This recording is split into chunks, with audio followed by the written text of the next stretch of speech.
이제 다시 우리 갈라디아서 말씀 이제 강해를 다시 시작하려고 합니다. 오늘 이제 11절부터 21절까지 우리 2장 후반 이제 좀 보려고 하는데, 우리 2장 1절에서 이제 10절까지 그 내용을 잠깐 좀 다시 되짚어 보면, 교회 안에 그 다른 복음을 가진 자들이 들어왔는데, 거기서 언급했던 내용은 다른 것이 아니라 바로 할례였습니다. 구원은 오직 예수 그리스도를 믿는 믿음으로 받는 것입니다. 그런데 이 할례를 주장하는 사람들은 예수님을 믿지만 유대의 전통을 중요시 여기면서 예수를 믿는 것과 할례도 받아야 구원을 받는다라고 그렇게 주장하며 이방인 그리스도인들에게 할례를 받도록 강요하였던 것입니다. 그런데 얼핏 보면 예수를 믿으니까 할례를 받아도 괜찮지 않냐라고 생각할 수 있지만, 여러분, 복음에 대해서는 우리가 단호한 이 태도를 보여야 하는 것입니다.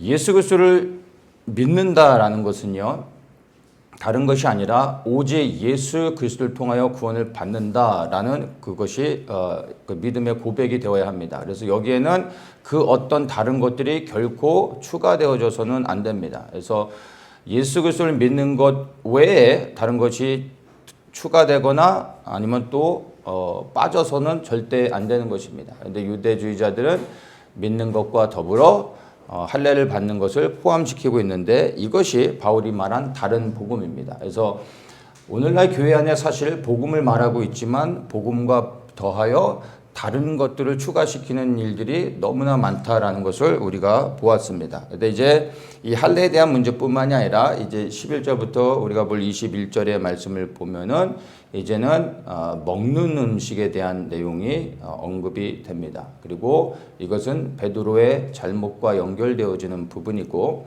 그래서 베드로가 무엇을 잘못했는지, 그리고 이 안에서 이제 의에 대해서 나오는데, 의롭게 된다는 게 무엇인지, 그리고 의롭게 되기 위해서 우리가 무엇을 해야 하는지, 이런 내용들을 우리 본문을 보면서 하나하나 살펴보도록 하겠습니다. 먼저 11절 말씀 제가 다시 한번 읽도록 합니다. 게바가 안디옥에 이르렀을 때 책망할 일이 있기로 내가 저를 면책하노라.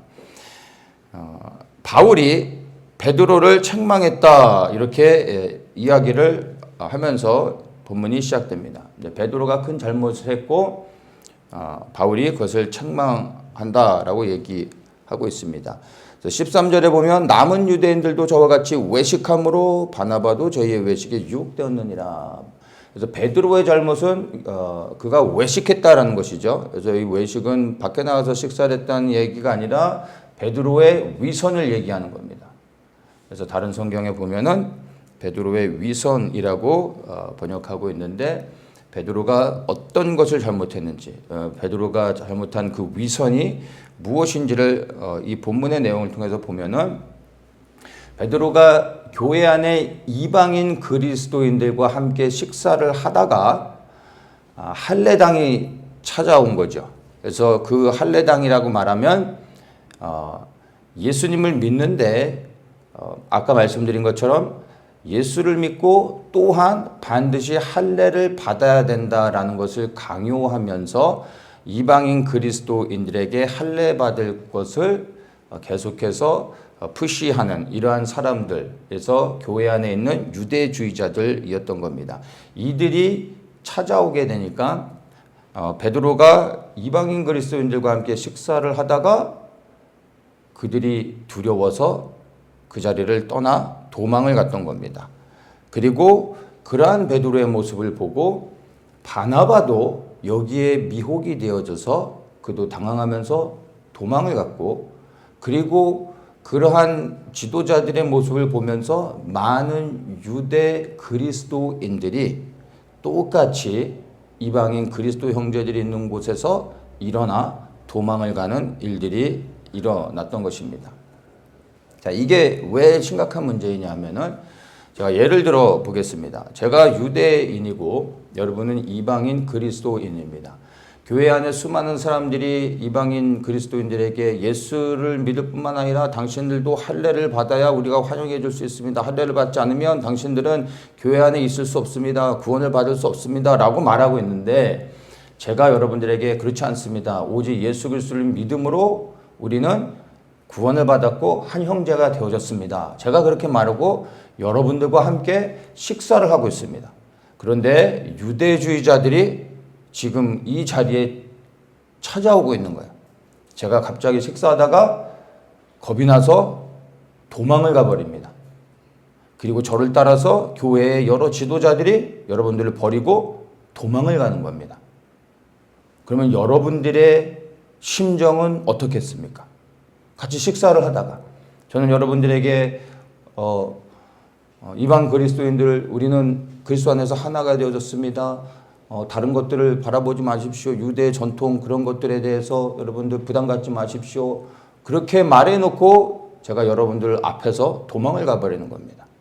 여러분들의 심정은 어떠시겠습니까? 이게 지금 교회 안에서 일어난 일들이고 교회 안에 수많은 이방인 그리스도인들이 베드로의 이러한 실수로 인하여 잘못으로 인하여 큰 충격을 받고 있는 상황이 되는 겁니다. 자, 이 베드로의 잘못은 레위기 11장에 나오는 음식 정결법에 관련되어져서 시작되어진 겁니다. 그래서 이들과 교제하다가 도망간 것으로 여기에서 묘사되고 있지만 보다 더 구체적으로 보면은 레위기 11장에서는 유대인, 즉 하나님의 택한 백성들에게 하나님께서 어떤 음식은 먹어도 되고 어떤 음식은 먹으면 안 되는지에 대해서 정한 음식과 부정한 음식에 대해서 명확하게 말씀해 준 부분이 있습니다. 그래서 유대인들은 이 레위기 11장의 말씀을 기준으로 해서 음식 정결법이라고 해서 흔히 이제 그 코셔라고 이제 이야기를 합니다. 그래서 레위기 11장의 말씀을 기초로 해서 정한 음식을 만들어서 먹는 것을 그 이제 코셔라고 하는데 이스라엘에서는 코셔에 인증이 된 음식들이 많습니다. 그래서 제품들 뒤에 보면은 코셔 인증이라고 써져 있는 이렇게 인증돼서 마크가 찍혀 있는 것들이 있습니다. 그래서 하레디들은 항상 그 코셔 인증이 된 음식만을 먹고 세속 유대인들 가운데서도 이 유대교도 아니지만 음식은 또 코셔만 먹는 사람들도 있습니다. 그래서 항상 이 코셔 인증이 됐냐 안 됐냐를 중요시 여기는데 이것은 코셔 인증이 된 것, 즉 하나님이 정하다라고 말씀하신 그 음식만 먹는 것이 바로 하나님의 택한 백성들이 마땅히 해야 될 일이고 이것이 율법을 지키는 것이고 그리하여 구원을 얻는다라는 것과도 연결이 되어집니다. 근데 만약에 이런 부정한 음식을 먹게 되면 하나님의 말씀에 불순종하는 거고 하나님 앞에 범죄하여 하나님의 심판을 받게 되는 것입니다. 그래서 이들에게 있어서 정한 음식을 먹는 것은 너무나 중요한 부분이었습니다. 그래서 이방인들은 마땅히 그 부정한 음식을 먹겠죠.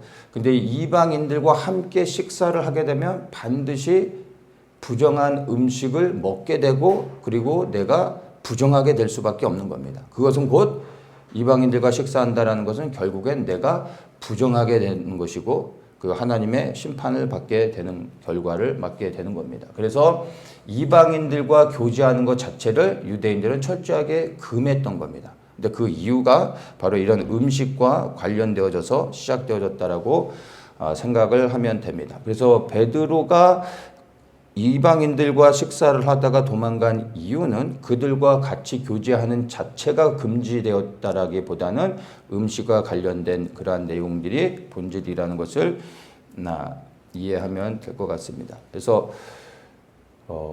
앞에 부분에서는 할례가 나왔고 그리고 지금 우리가 보고 있는 것은 이제 음식 정결법, 코셔에 대한 부분인데 여기에 한 가지 더 더해서 안식일에 대한 부분들. 이 세 가지가 교회 안에서 이 유대주의자들이 강조하고 있었던 세 가지의 내용 이렇게 말을 하면 될 것 같습니다. 그래서 반드시 예수님을 믿지만 할례를 받아야 되고 코셔 음식만 먹어야 되고 그리고 안식일 즉 샤밧 금요일 해가 지면 시작되어지고 그 다음 해가 질 때까지 우리로 얘기하면 토요일이죠. 이날에 우리가 예배를 해야 된다. 이런 것들을 교회 안에서 강요하고 이런 것들을 지키지 않는 사람들을 굉장히 교회 안에서 핍박하고 공격했었던 일들이 초대교회 안에서 일어났던 사실입니다. 그러니까 처음에 유대인들만 예수님을 믿을 땐 전혀 문제가 없었는데 이방인 그리스도인들이 들어오게 되면서 이러한 문제가 심각해지게 됐던 것입니다. 그리고 베드로는 교회 안에 이러한 그 교회 분위기 안에서 유대주의적 성향을 가진 많은 사람들의 영향을 받아서 그들의 눈치를 보고 도망을 갔던 것입니다. 자, 그러면 율법을 지키는 것이 왜 잘못되어졌을까요? 말씀에서는 분명히 율법을 지키라고 했는데 왜 율법을 지키는 것이 잘못되었을까요? 그 부분을 한번 보겠습니다. 로마서 3장 20절에부터 제가 한번 읽겠습니다. 그러므로 율법의 행위로 그의 앞에 의롭다 하심을 얻을 육체가 없나니 율법으로는 죄를 깨달음이라. 아멘. 바울이 명확하게 얘기해 준 게 너무나 감사합니다. 여러분 분명하게 이야기하고 있습니다. 여러분 율법의 행위로는 어느 누구도 의롭다 함을 얻을 수 없다라는 것입니다. 여러분 율법을 지킴으로 의로워지려고 하는 모든 시도를 여러분 그만두셔야 되는 겁니다. 21절에 이야기하죠. 이제는 율법 외에 하나님의 한 의가 나타났으니 율법과 선지자들에게 증거를 받은 것이라. 이 한 의가 누굽니까? 예수 그리스도. 22절에서 곧 예수 그리스도를 믿음으로 말미암아 모든 믿는 자에게 미치는 하나님의 은이 차별이 없느니라. 여러분 우리가 의롭게 되어질 수 있는 유일한 길은 율법을 지키는 것이 아니라 예수님을 믿는 것입니다. 우리가 예수님을 믿을 때 의롭게 되어지는 것이라고 성경은 너무나 분명하게 말해주고 있습니다. 여러분 다시 한번 얘기하지만 율법의 그 어떤 행위로 이루어질 수 있는 것이 아니라 오직 예수님을 믿음으로 우리는 의롭다 칭함을 받을 수 있음을 반드시 여러분이 기억을 하셔야 되는 것입니다. 그래서 율법을 지키려고 한다라는 것은요, 율법의 행위로 의로워지려고 하는 것이고 율법의 행위로 내가 구원을 받으려고 하는 종교인이 되는 것입니다. 그래서 율법을 주장한다라는 것은 사실 믿음을 저버리는 행동이 되는 것입니다. 율법을 지키려고 한다라는 것은 율법을 이미 완성하신 예수 그리스도를 무시하는 것이 되어지는 것입니다. 그러면 어쨌든 말씀에서는 분명히 율법을 지키라고 하나님께서 말씀하셨는데 우리는 이 말씀에 대해서는 어떻게 이해를 해야 될까요? 율법은 폐기되어진 것일까요? 그렇지 않습니다. 우리가 율법의 요구를 지키긴 해야 되는 겁니다. 하나님의 말씀입니다. 그래서 우리가 반드시 율법을 지켜야 됩니다. 근데 우리는 율법을 지킬 수 없음을 알게 됐습니다. 그렇다면 우리가 어떻게 해야 됩니까? 로마서 13장 10절에 보면 사랑은 율법의 완성이다 이렇게 말해주고 있습니다. 사랑은 율법의 완성입니다. 여러분 사랑이 율법을 완성하는 겁니다. 우리가 사랑하면 되겠죠. 그런 사랑이 아닙니다. 여러분 우리가 알 수 있는 사랑의 한계는 육과 혼의 사랑이죠. 여기서 말하는 그 사랑은 우리에게서 나오는 그런 사랑이 아니라 여러분 하나님이 사랑이십니다. 예수님이 사랑이십니다. 맞습니까? 그분은 사랑이 많으신 분이 아니라 사랑이십니다. 그 사랑이신 예수님이 육신이 되어 이 땅에 오셔서 예수님께서 율법을 완성하셨습니다. 그러면 이제 우리는 예수 그리스도를 믿는 믿음 안에 거하게 될 때, 예수 그리스도 안에 거하게 될 때, 율법을 완성하신 예수 그리스도 안에 거하게 될 때 그분이 우리 안에 거하시며 우리가 그리스도로 인하여 율법을 완성하게 되는 겁니다. 이해되십니까? 내가 율법을 지켜서 완성되어지는 것이 아니라 율법을 이미 사랑으로서 완성하신 예수님을 믿음으로 그 그리스도를 믿는 믿음 안에서 예수 그리스도 안에 거할 때 그리스도께서 이루신 율법의 완성을 내가 함께 누리게 되는 겁니다. 그리하여 율법이 폐허지는 것이 아니라 내가 그리스도 안에서 율법을 완성하게 되는 것입니다. 율법을 지킨다라는 것은 예수님의 말씀에 순종하여 예수님을 사랑하여 끝까지 따라가는 것이 율법을 완성하는 것이 되어지는 것입니다. 그리하여 우리는 율법을 실제로 이루게 될 수 있는 것입니다. 베드로의 구체적인 잘못이 무엇인지를 우리가 조금 더 보아야 합니다. 베드로가 큰 잘못을 했지만 단순히 그 잘못만 생각할 게 아니라 그가 어떠한 과정을 통하여 오늘에까지 이르렀는지를 생각할 때 그의 잘못이 얼마나 큰 것인지를 알 수 있습니다. 사실 베드로는 이방인 고넬료에게 복음을 전했던 경험이 있습니다. 그리고 그 고넬료에게 임하시는 성령의 역사를 보면서 하나님께서도 이방인에게 구원의 은혜를 베풀어 주시는구나 라는 것을 지식이 아니라 체험적으로 하나님이 이방인도 받아주신다라는 것을 보았고 입으로 고백했습니다. 구원의 역사를 체험했습니다. 사도행전 말씀을 좀 보면은 사도행전 10장에 이제 28절부터 제가 한번 보겠습니다. 베드로가 이제 고넬료를 만나서 하는 이야기입니다. 유대인으로서 이방인을 교제하는 것과 가까이 하는 것이 위법인 줄을 너희도 알거니와. 이게 지금 베드로가 고넬료한테 하는 이야기입니다. 어쩔 수 없이 고넬료를 그가 원치 않지만 성령의 명령 가운데 만나게 되죠. 그래서 그가 하는 이야기입니다. 뭐라고 합니까? 유대인이 이방인과 교제하는 것은 불법이다. 이렇게 말하고 있는 거예요. 이게 베드로의 생각인 겁니다. 이게 베드로의 가치관이었던 것입니다. 그러나 그가 왜 만났습니까? 아무도 하나님께서 내게 지시하사 아무도 속되다 하거나 깨끗이 않다 하지 말라 하시기로 부름을 사양치 아니하고 왔노라. 묻노니 무슨 일로 나를 찾았느냐 이렇게 묻습니다. 내가 너희를 만나는 것은 불법이고 부정케 되어지는 것인데 그럼에도 불구하고 내가 너를 만나는 이유는 성령께서 내게 명령하셨기 때문이다. 왜 왔느냐? 이게 바로 베드로가 지금까지 가지고 있었던 이방인에 대한 생각이라는 것입니다. 그런데 무슨 일이 일어납니까? 베드로가 그에게 고넬료와 이방인들에게 복음을 전했죠. 그랬더니 44절에 베드로가 이 말할 때 성령이 말씀 듣는 모든 사람에게 내려오시니 베드로와 함께 온 할례 받는 신자들이 이방인들에게도 성령 부어 주심을 인하여 놀라니. 무엇입니까? 그가 현장에서 복음을 전할 때 이방인들에게도 성령을 부어 주시고 이방인들이 예수님을 믿고 구원 얻는 역사를 보게 되었습니다. 그러면서 47절에 이야기하죠. 베드로가 가로되 이 사람들이 우리와 같이 성령을 받았으니 누가 능히 물로 침례를 줌을 그 말이요. 이렇게 말합니다. 하나님께서 이방인들도 구원하시는구나. 하나님이 하시는 일을 내가 사람이 어찌 이것을 금할 수 있겠냐. 베드로는 성령의 역사를 통하여 체험적으로 이미 이방인들에게도 성령을 부어주시고 구원의 역사를 허락하시는 것을 경험했습니다. 그래서 베드로가 가지고 있었던 전통적인 유대인의 그 모든 고정관념들이 편견이 깨어졌습니다. 그래야 그는 정말로 이방인들을 형제로 받아들이고 환영했습니다.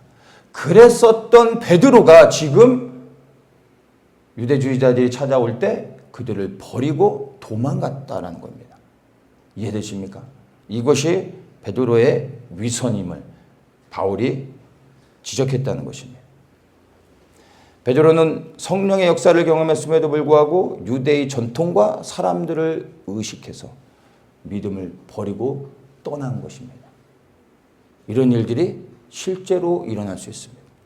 예수님을 믿지만 성령을 체험했지만 그러나 내 주변의 모든 상황과 환경이 그것들을 거절하고 그리고 나를 반대하는 수많은 위협들이 있을 때 우리가 성령을 체험했음에도 불구하고 믿음에서 떠나 하나님이 원치 않은 일을 행할 수 있습니다. 이게 베드로의 위선이었음을 바울이 지적하고 있는 것입니다. 베드로의 이러한 행동은요, 첫째, 믿음을 버린 행위입니다. 믿음을 버렸다라는 것은 예수님을 버리는 것입니다. 둘째, 다른 유대인들로 예수님을 믿는 또 다른 유대인들, 즉 바나바를 비롯하여 많은 유대 그리스도인들도 이 베드로의 잘못으로 인하여 똑같이 미혹을 당하고 똑같이 행동을 하게 됐습니다. 그 한 사람의 잘못으로 인하여 많은 유대 그리스도인들도 미혹됐습니다. 세 번째, 베드로의 이러한 잘못으로 인하여 이방 형제들이 마음에 큰 상처를 받고 실족하게 되었습니다. 이것이 바울이 책망한 베드로의 위선이었습니다. 베드로의 잘못은요, 정말 큰 잘못입니다. 정말 큰 실수입니다. 근데 여기에서 끝납니까? 이것으로 인하여 교회의 최고 지도자였던 베드로의 이러한 실수로 인하여 교회가 어떻게 되어졌겠습니까? 유대주의자들이 더욱더 극세하면서 겉봐라, 교회 안에 있는 모든 이방 그리스도인들은 너희들은 할례를 받아야 되고 부정한 음식을 먹으면 안 되고 온갖 율법적인 것들을 붙여서 이방인 그리스도인들을 믿음에서 떨어지게 하고 교회는 무너지게 되는 것입니다. 베드로가 지은 이 잘못, 위선은 여러분 결코 작은 문제가 아니었습니다. 베드로가 어떤 사람입니까? 예수님의 제자들 가운데서도 으뜸 가는 첫째 제자였습니다. 누구보다도 예수님을 가까이서 섬기며 예수님께 배웠던 사람입니다. 성령의 역사를 체험했고 이방인을 하나님이 받으셨음을 알았던 사람입니다. 교회의 최고 지도자였습니다. 그랬던 베드로가 이렇게 넘어졌습니다. 베드로의 잘못을 부각시키는 이유는 베드로를 비난하려고 하는 것이 아니라 그러한 베드로도 넘어졌었다면 우리는 어떠할 수 있을까를 생각해 보자는 겁니다. 여러분, 베드로도 넘어졌습니다. 우리는요, 반드시 넘어집니다. 우리도 전혀 다르지 않습니다. 우리도 수없이 넘어지게 될 것입니다.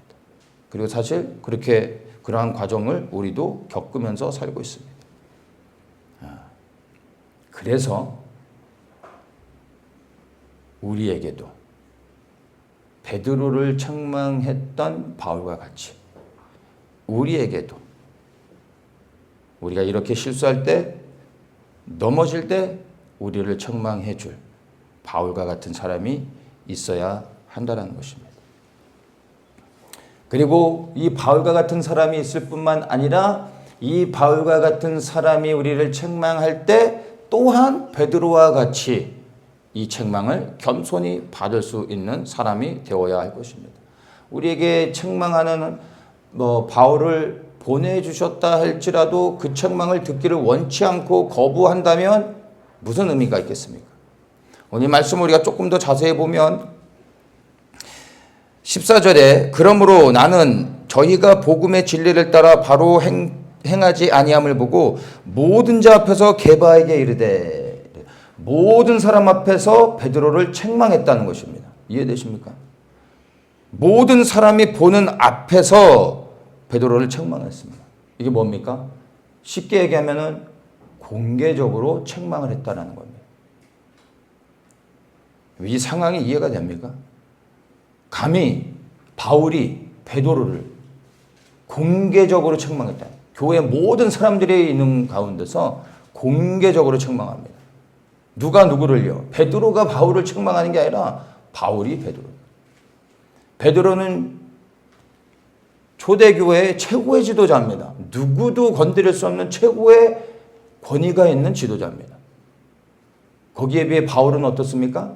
늘 사도권이 도전받는, 베드로가 지지해주지 않으면, 베드로가 사실 거부해버리면 교회 안에 사도로 인정받을 수 없는 그러한 위치에 있는 바울이 그를 책망했던 것입니다. 본문에서는 베드로가 이 바울의 책망에 대해 어떻게 반응했는지에 대해서 언급하지는 않습니다. 그러나 전체적인 문맥안에서 보면 분명히 알 수 있는 것은요. 그가 겸손히 바울의 책망을 받고 돌이켜 회개했음을 알 수 있습니다.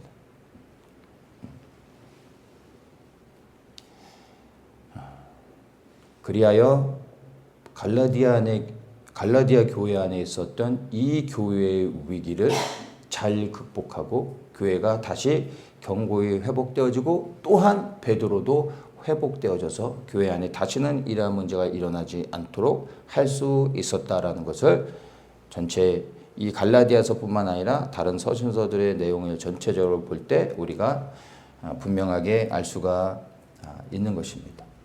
놀랍지 않습니까? 베드로는 원치 않으면 거절해버려도 되는 겁니다. 그의 권위를 가지고 바울을 무시하고 그를 스스로 변명하면서 바울을 쫓아낼 수도 있었습니다. 그런데 그렇게 하지 않았다는 겁니다. 오늘날 교회들이 힘없이 무너져가는 이유는요. 베드로와 같은 지도자들이 없기 때문입니다.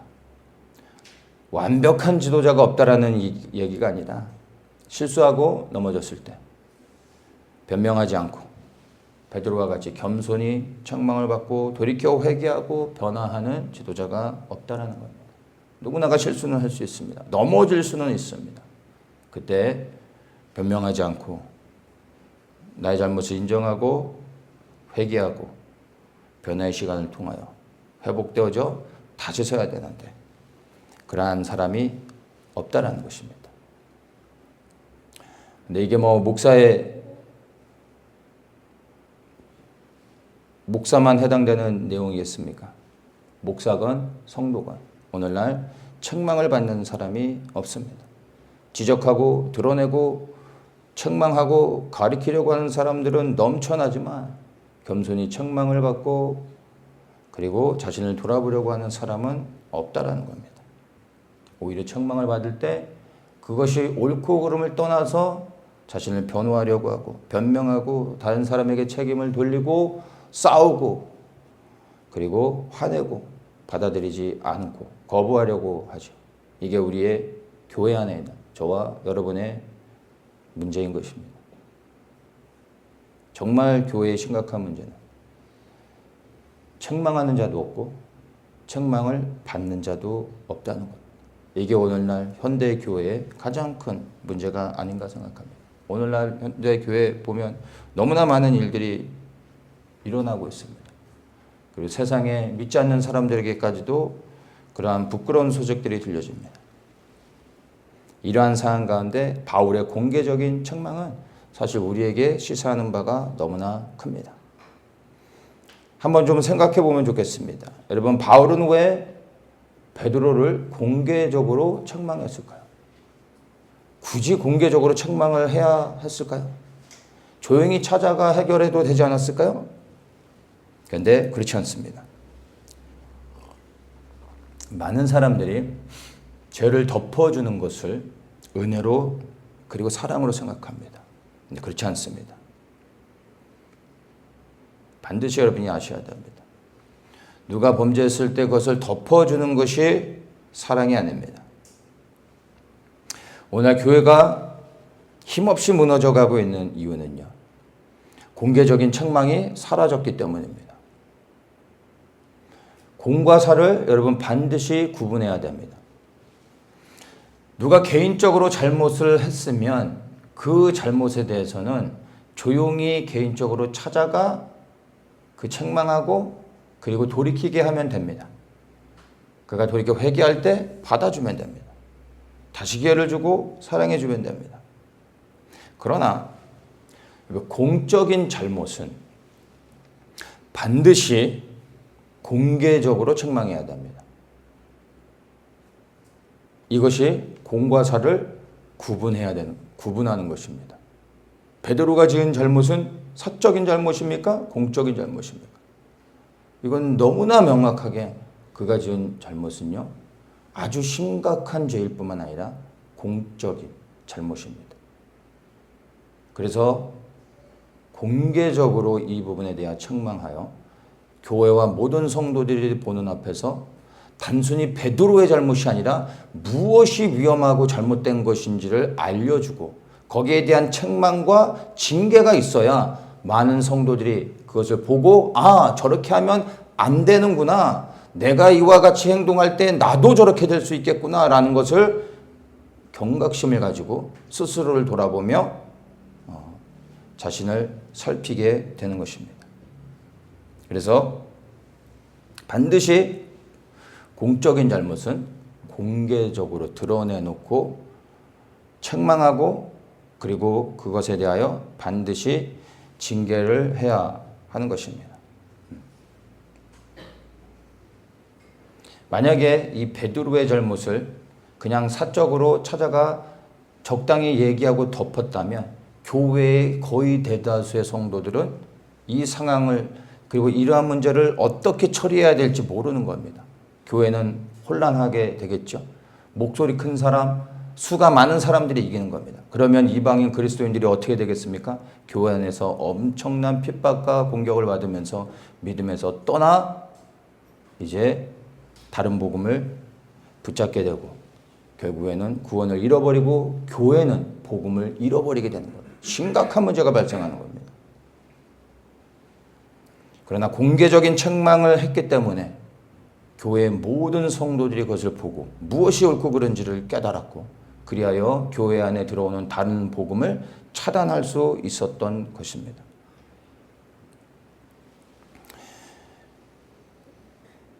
예전에 그리 오래된 일도 아닌데 아마 아시는 분들도 있을 겁니다.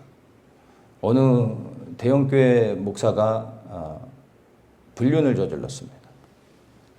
성도들이 충격을 받고 있는 상황 가운데 그 교단에 관련된 유명한 목사님이 오셔가지고 그 불륜의 사건을 대충 덮었습니다. 사랑으로 용서해주자 하면서 덮어버렸습니다. 그분도 제가 이야기하면 거의 대부분의 사람들이 다 아는 존경받는 유명한 목사님입니다. 그래서 담임 목사가 불륜을 저질렀는데 5개월 정도 만에 그냥 바로 아무런 과정 없이 그냥 복귀했습니다. 그리고 지금 목회를 여전히 하고 있습니다. 사랑으로 그냥 덮자 하면서 덮어졌습니다. 근데 또 다른 어느 교회에서 담임 목사가 불륜을 저질렀습니다. 근데 저쪽 교회에서 그 불륜을 덮어주고 해결했던 목사님이 또 그 교회 가서도 똑같이 사랑으로 덮자 하면서 그러한 문제를 그냥 책망과 징계 없이 그냥 덮어버렸습니다.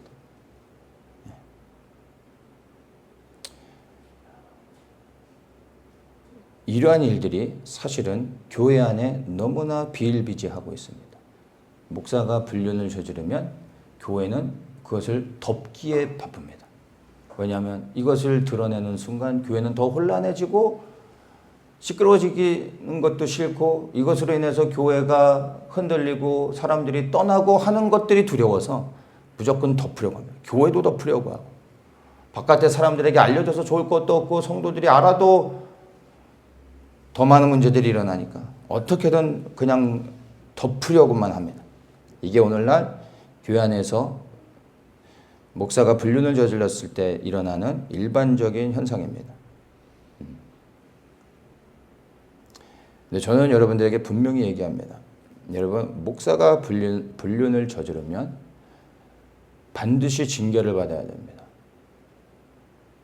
반드시 공개적으로 책망을 받고 거기에 해당하는 징계를 받아야 하는 것입니다.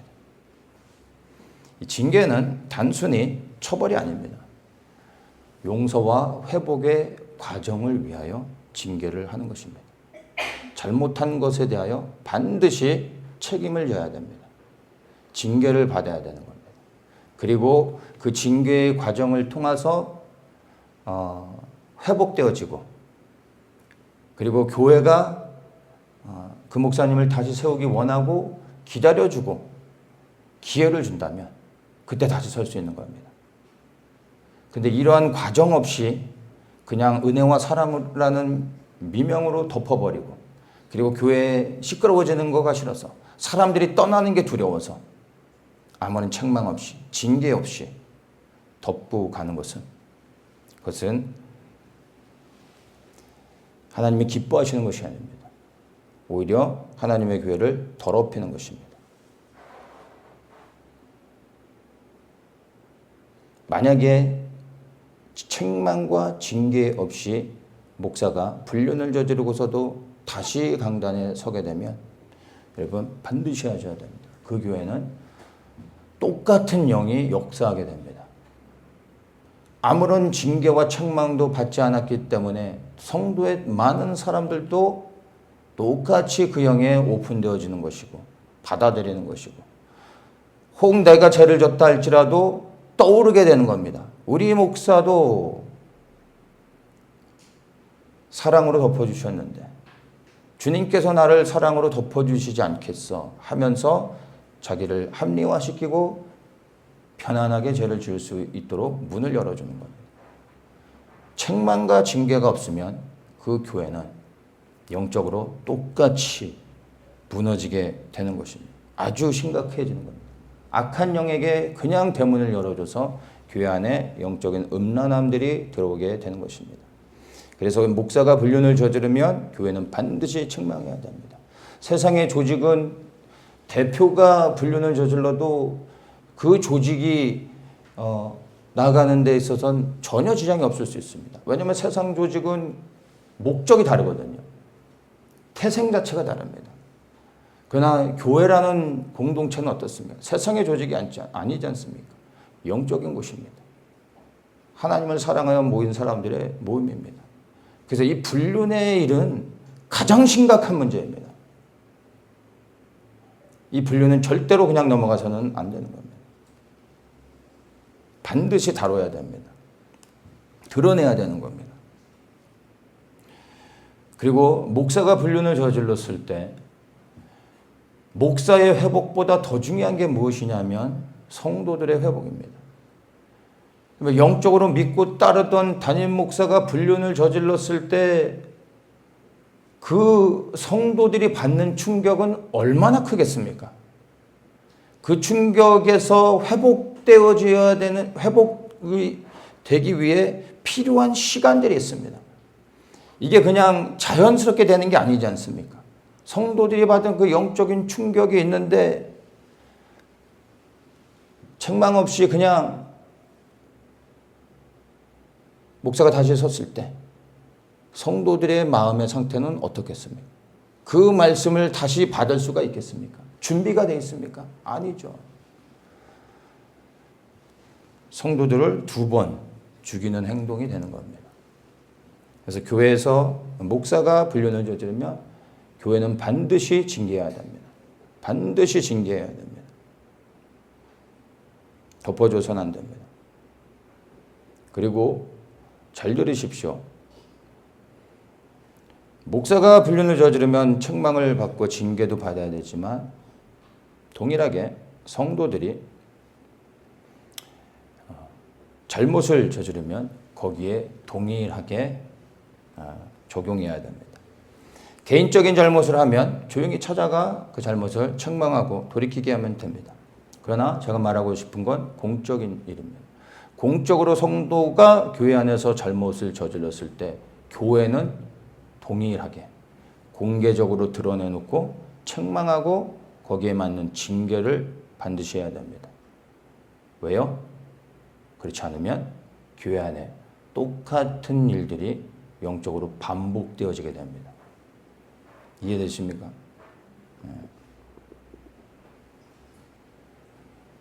이것만이, 공개적으로 드러내놓고 책망하고 징계하는 것만이 교회를 정결케 하고 다시 회복시킬 수 있는 길입니다. 그리고 그 사람을 살리는 길입니다. 이 방법에, 이 대상에는 목사나 성도 다 동일합니다. 저부터도 만약 제가 불륜을 저지른다면 교회는 반드시 저를 징계해야 됩니다. 동일하게 교회 안에서 저를 향하여 저에게 개인적으로 잘못하는 사람들은 제가 개인적으로 품어주고 할 수 있는 대로 용납하고 기다려줄 수 있습니다. 개인적으로 해결합니다. 그러나 교회에 공개적으로 공적인 잘못을 저지르는 사람이 있으면 반드시 그 사람을 살리기 위해 공동체를 지키기 위해 공개적으로 드러내놓고 책망할 겁니다. 그 사람을 죽이려고 하는 것이 아니라 이 길만이 교회를 온전케 하고 그 영혼을 살릴 수 있는 길임을 기억하십시오. 저 또한 그 대상이 될 것이고 여러분들 또한 그 대상이 되어야 하는 겁니다. 그리고 저와 여러분 모두가 이 말씀을 두려움으로 받을 수 있어야 하는 겁니다. 교회라는 공동체는 그저 사랑이라는 이름으로 모든 것을 덮고 대충 넘어가는 것이 공동체를 살리는 것이 아님을 우리는 분명하게 알아야 할 것입니다. 잠언 3장 12절에 대저 여호와께서 그 사랑하시는 자를 징계하시기를 마치 아비가 그 기뻐하는 아들을 징계함 같이 하시느니라. 여러분, 저는 여러분을 많이 사랑합니다. 사랑하기 때문에 여러분의 잘못이 드러날 때 그 잘못이 개인적으로 책망할 것이라면 조용히 찾아가 할 것이고 공적인 것이라면 드러내놓고 책망하고 징계할 것입니다. 그리고 그러한 책망을 받을 때 여러분 베드로와 같이 겸손히 잘못을 인정하고 책망을 받고 돌이킬 수 있는 성도님들이 되시길 축복합니다. 저 또한 그러한 사람이 되도록 하겠습니다. 14절 말씀을 보겠습니다. 그러므로 나는 저희가 복음의 진리를 따라 바로 행하지 아니함을 보고 이렇게 바울이 이야기하는데 이 말은 무엇입니까? 복음의 진리를 따라 바로 행하라, 바로 행해야 된다 이 말을 하고 있습니다. 베드로처럼 주님의 뜻을 깨달았음에도 불구하고 유대의 전통과 사람들을 의식해서 믿음에서 떠나 부끄러운 일을 행하는 것이 아니라 이 복음의 진리를 따라 즉시로 바로 행하라 우리에게 주시는 명령인 것입니다. 이것이 사실 오늘날 우리에게 너무나 필요한 말씀입니다. 초대교회 때뿐만 아니라 지금 우리가 섬기고 있는 이 현대 교회에 여러분 수많은 다른 복음이 들어와 있음을 우리는 압니다. 그것도 지난번에 나눴던 말씀들이죠. 여러분 WCC와 같은 다른 복음들 로잔 운동이 또 9월 달에 시작되죠. 그리고 신사도와 같은 은사주의 운동들, 토라 회복을 외치는 유대주의적 운동들, 여러분 이런 모든 것들 다 다른 복음입니다. 수많은 다른 복음이 교회 안에 팽배하게 들어와 있습니다.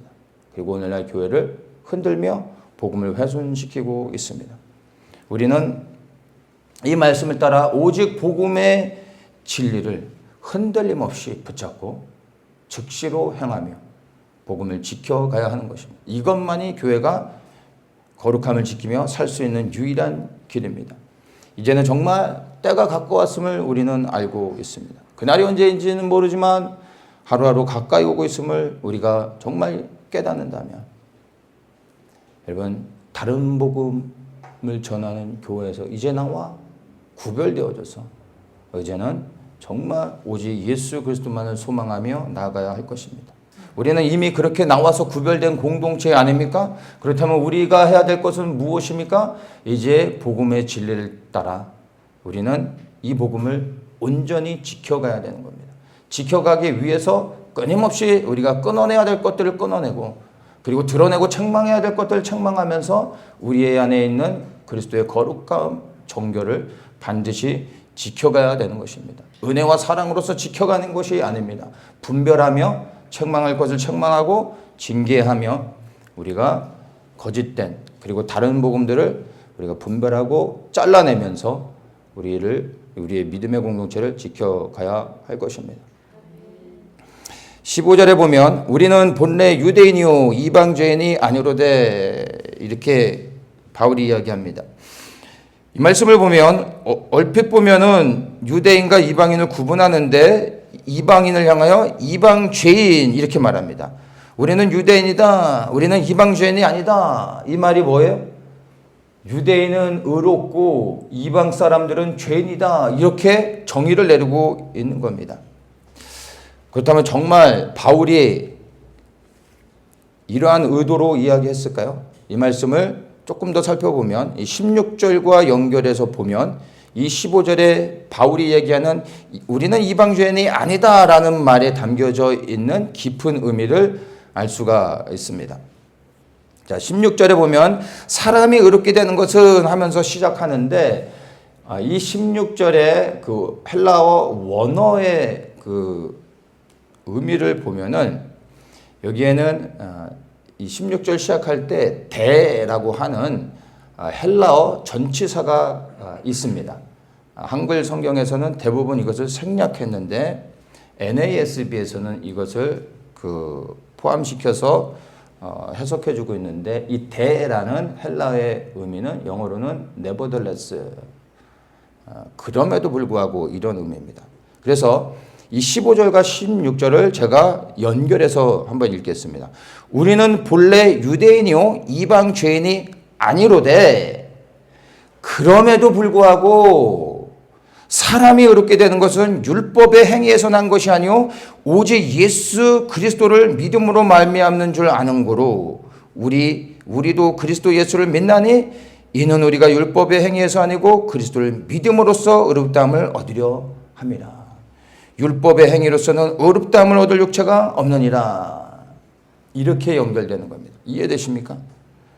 우리는 이방 죄인이 아니다 라고 말하면서 바울이 그렇지만 그럼에도 불구하고 우리가 하나님의 택한 유대인 하나님의 백성이지만 그럼에도 불구하고 그럴지라도 사람이 의롭게 되는 것은 행위가 아니라 오직 예수 그리스도를 믿는 믿음인 것이다.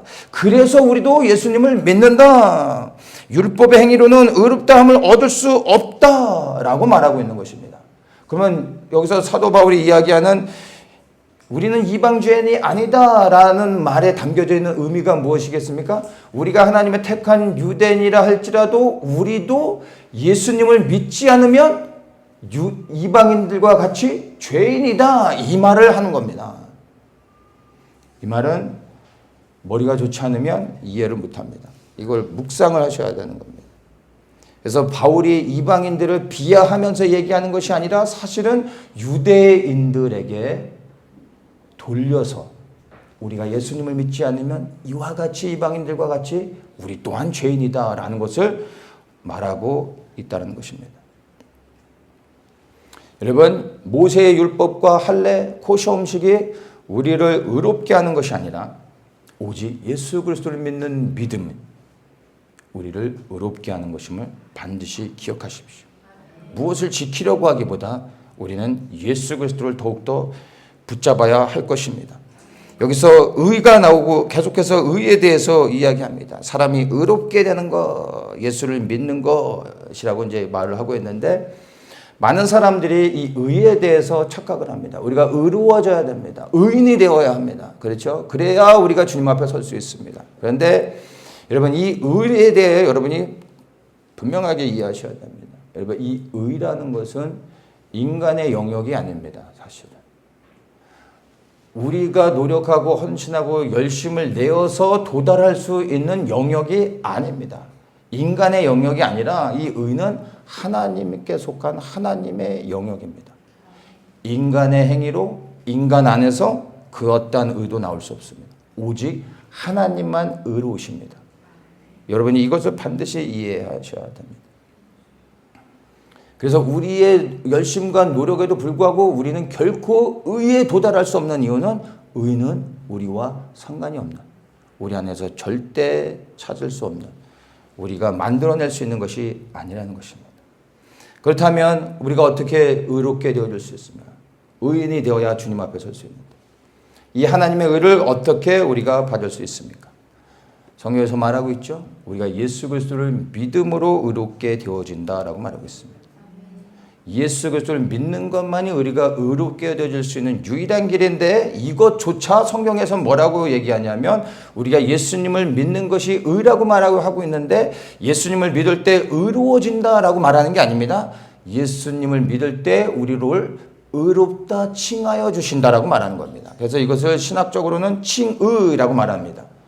의로워지는 것이 아니라 의롭다라고 인정해 주겠다. 의로운 것으로 여겨주겠다라는 말입니다. 예수님을 믿을 때 우리가 정말로 의로워지는 것이 아니라 우리가 예수님을 믿는 믿음으로 인하여 주님께서 우리를 의롭다라고 여겨주시고 인정해 주시는 겁니다.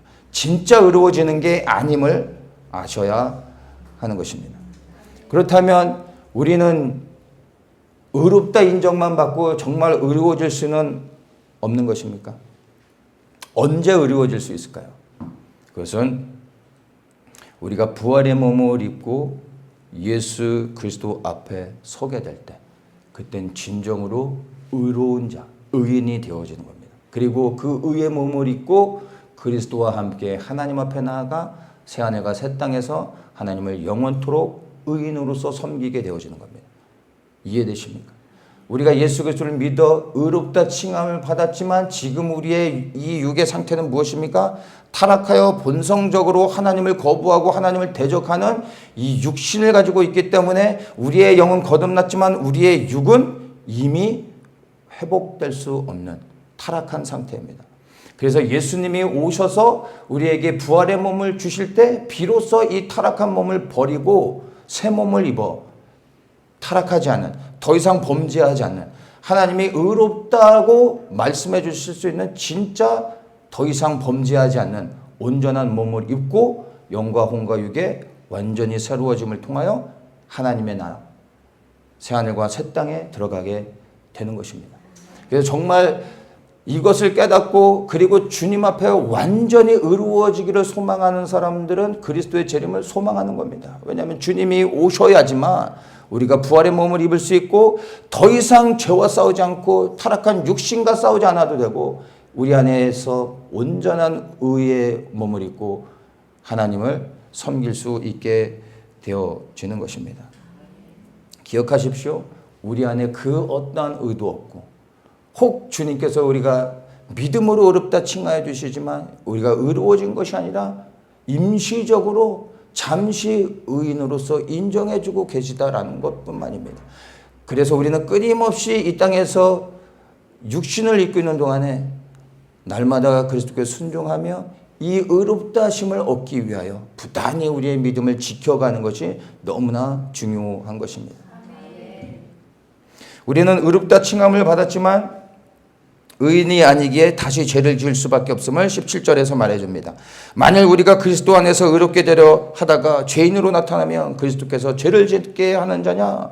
결코 그럴 수 없느니라. 이 말씀을 잘 이해하셔야 됩니다. 우리가 정말 예수님을 믿으며 이제 정말 주님 앞에 바로 서기 위해 부단히 노력하고 열심을 내지요. 주님 앞에 온전히 서려고 하죠. 그럴수록 우리가 깨닫는 게 무엇입니까? 안 된다라는 겁니다. 그래서 포기하라는 의미가 아닙니다. 안 되는 것입니다. 우리가 경험하는 거 아닙니까? 정말 예수님 앞에 온전해지고 정말 예수님을 믿는 믿음 안에서 바로 서기 위해서 거룩해지기 위해서 주님을 기쁘시게 하기 위해서 온전해지려고 우리가 나름 최선을 다하고 정말 열심을 내지 않습니까? 그럼에도 불구하고 우리는 의롭게 되려고 하지만 결국에 우리는 무엇으로 나타납니까? 죄인으로 나타나고 죄인임을 깨닫게 된다라고 말하고 있는 것입니다. 이게 우리의 상태입니다. 왜 이렇게 됩니까? 우리 안에 타락한 옛 사람의 성품이 여전히 존재하고 있기 때문에 내가 아무리 노력해도 내 안에서 나오는 건 결국 죄라는 것입니다. 이게 성경이 우리에게 말해주고 있는 것입니다. 그러면 이것이 주님의 잘못입니까? 아니라는 겁니다. 우리의 문제인 것입니다. 그렇다면 우리가 이 죄를 이길 수 있는 방법은 무엇입니까? 19절에 이야기합니다. 내가 율법으로 말미암아 율법을 향하여 죽나니 이는 하나님을 향하여 살려 함이니라.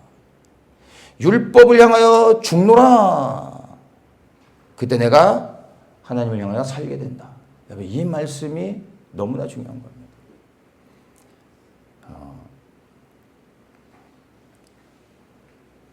로마서 7장의 말씀을 한번 보겠습니다. 로마서 7장 1절에 보면 형제들아 내가 법 아는 자들에게 말하노니 너희는 율법이 사람의 살 동안만 그를 주관하는 줄 알지 못하느냐. 그러니까 모세의 율법은 우리가 살아있는 동안에만 우리에게 율법이 요구할 수 있다는 겁니다. 죽은 자에게 법은 더 이상 해당되지 않습니다. 우리가 세상의 법에도 어떤 사건을 진행하다가 그 사람이 죽으면 사건이 어떻게 됩니까? 그냥 끝나버리는 겁니다. 율법이 똑같은 것입니다.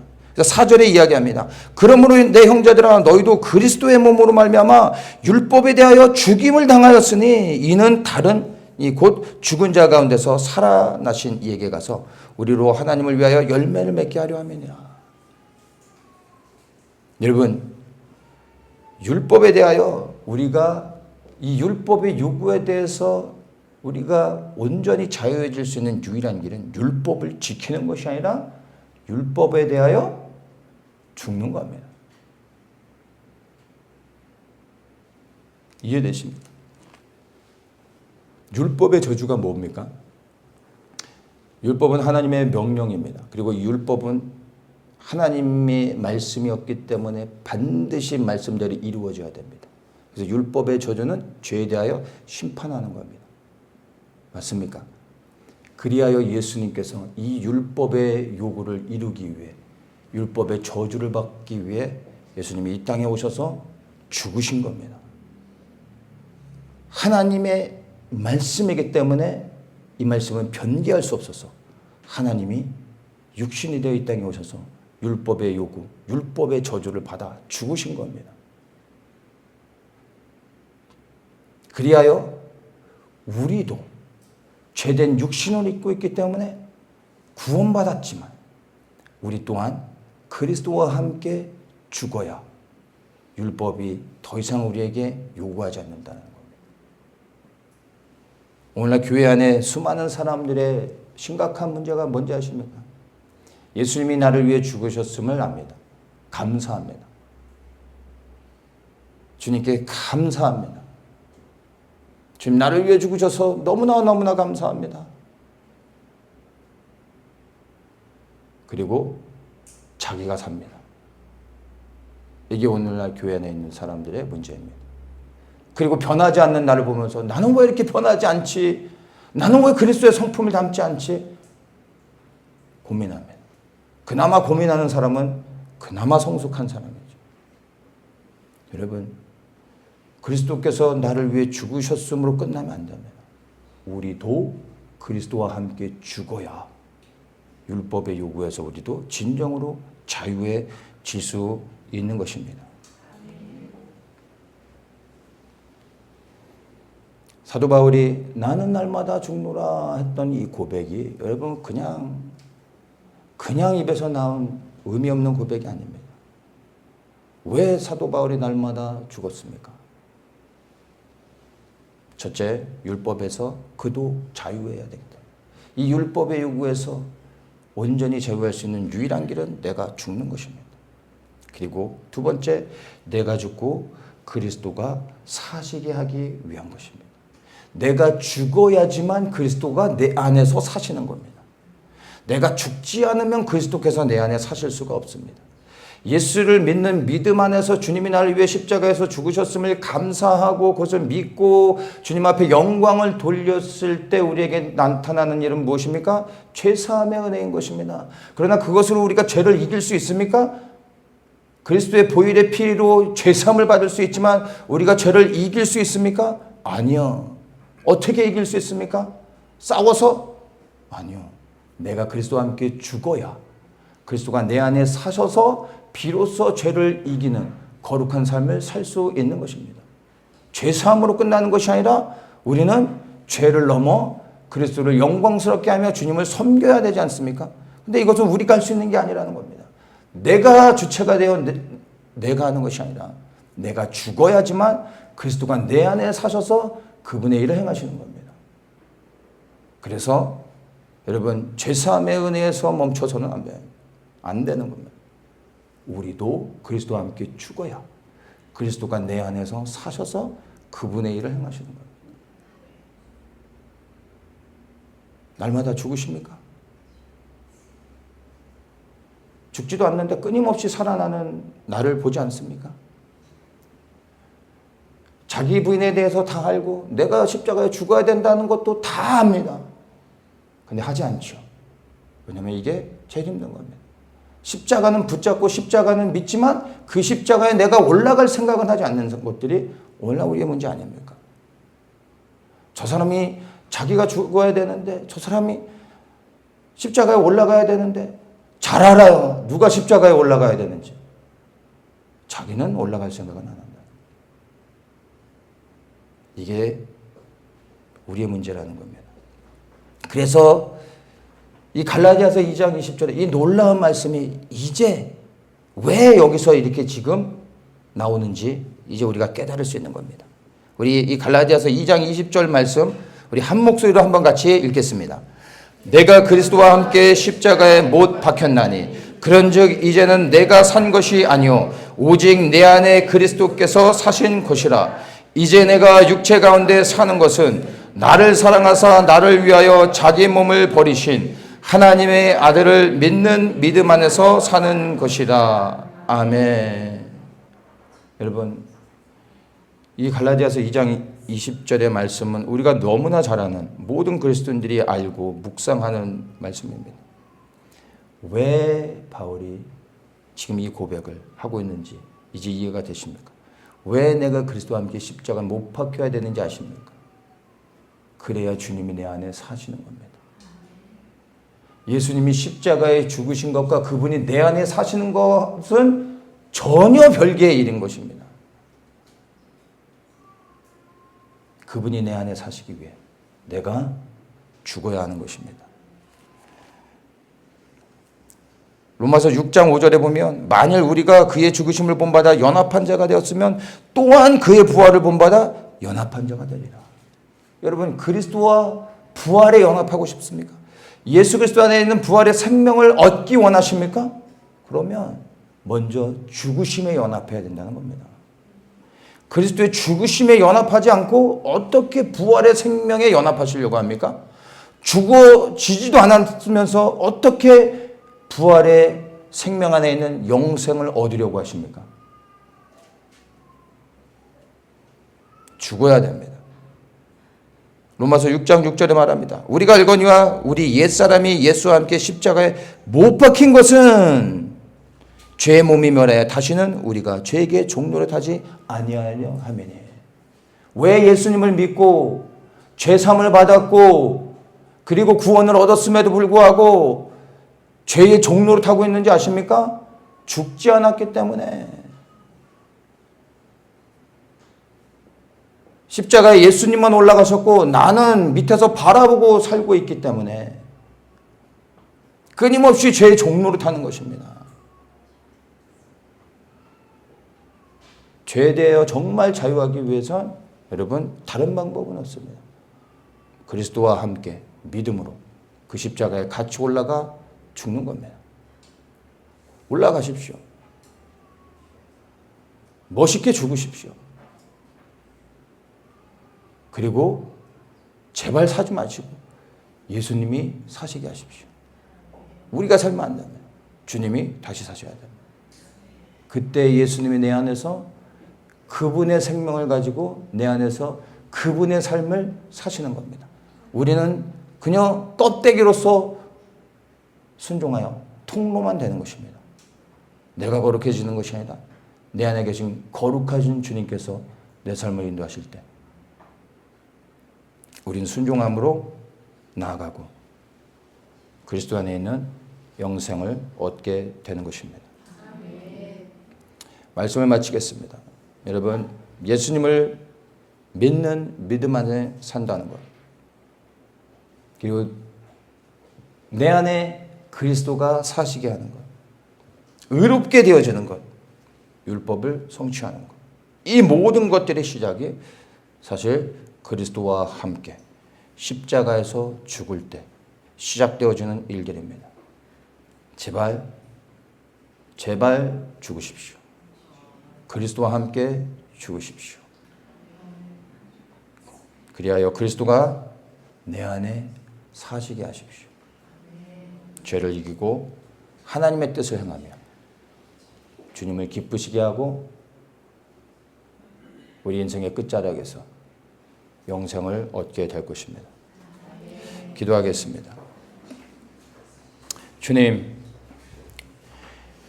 이 시간 다시 한번 주님 앞에 고백합니다.